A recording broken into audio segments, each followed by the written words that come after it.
of small town America. We interviewed a couple of investigators from the Georgia Bureau of Investigations who were called because there had been a murder, a gruesome murder of a woman who'd been tortured. Her fingers were cut off by pliers one by one in a bathtub. She was basically killed while still conscious and alive with a chainsaw. And this is because her cartel boss, she was a drug runner, and her boss, who was in prison, by the way, all ordered through prison on a cell phone. He was giving the orders on a cell phone live, and he believed that she had stolen some drugs. Turns out it was not the case. But this was in small town Georgia, like the last place you'd expect to see this kind of violence. But it's starting to come here as well. So they use, and I have seen this throughout my reporting, in whether we're talking about sort of smaller sheriff offices to border patrol, corruption is actually here. And it's a big tool that they use to be able to continue their operations. And then go ahead. Yeah, no, well, corruption, I mean, I think we're at a space now where to most people it feels like everything seems very corrupt, right?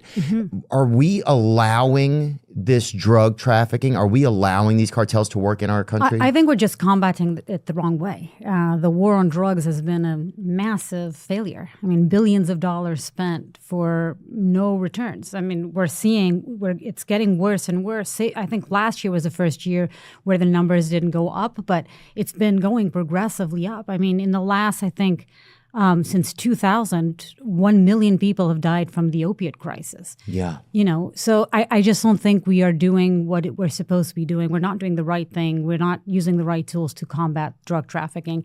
And, you know, the cartel benefits from drug trafficking. It's their breadwinning industry. So yeah, it's their big business. It's their big business. Like, what drugs are the cartels bringing in, I guess? That's where I'm... Everything. I mean, fentanyl, cocaine, meth. But also, I think one of the biggest misunderstandings and was learning for me reporting on this was that a lot of these cartel operators are actually American born, American raised, don't even speak Spanish. One of the main guys that we featured in our episode is a guy goes by the name of El Gringo.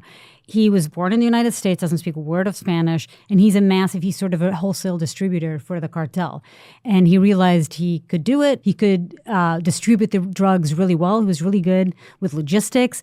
And you know how he distributes the drugs? They come in through Border Patrol. It's usually always, or 90% of the time, is official ports of entry.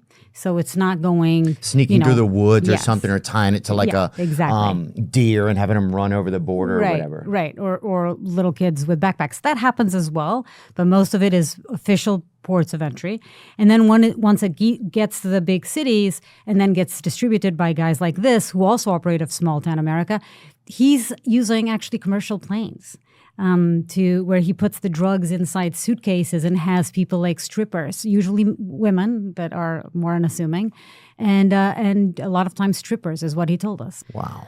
And you'd never think that, right? I was thinking trucks or vans full of drugs, or the white vans full of drugs or something. No, it's actually in planes. A lot of times he says he uses Delta as his favorite airline. Delta is a great airline, I will say that. But I didn't know the skies were that friendly, you know? I mean, it could get hella friendly if somebody's shipping Molly up there, I feel like. So when you start to learn this information, what do you do with it? Like, I know you guys present it, right? Like you package it into an episode and you present it to people, but how do you convince people to talk to us? How do you convince people to talk to us, but how do you convince them you're not going to turn them in? Yeah, I think that's the hardest part of our job. It's always the most challenging. I mean, we spend months, sometimes even years trying to convince people to talk to us. And, you know, there's no real benefit to them, at first glance at least. I think for me, I've learned that it's three main things. It's ego. People like to boast. You know, if you're the best counterfeiter in the world, or the best guy at making fentanyl or smuggling guns or drugs, whatever it is, the best scammer, sometimes your family doesn't even know what you do. We give them an opportunity with a mask and distorted voice to really brag about what they love. I mean, I have spoken to people, I'll never forget, we did an interview for season 1 actually, which was with a Peruvian guy who makes these $100 bills and 50s that look exactly like the real thing. They're fake, but they're exactly like the real thing. And he'd spend days and days, or nights, because during the day he was actually a taxi driver, nights and nights, just perfecting the little creases and he used a certain powder that he was able to perfect, like everything so that it would taste, it would look, I don't think people are putting it in your mouth, but so that it would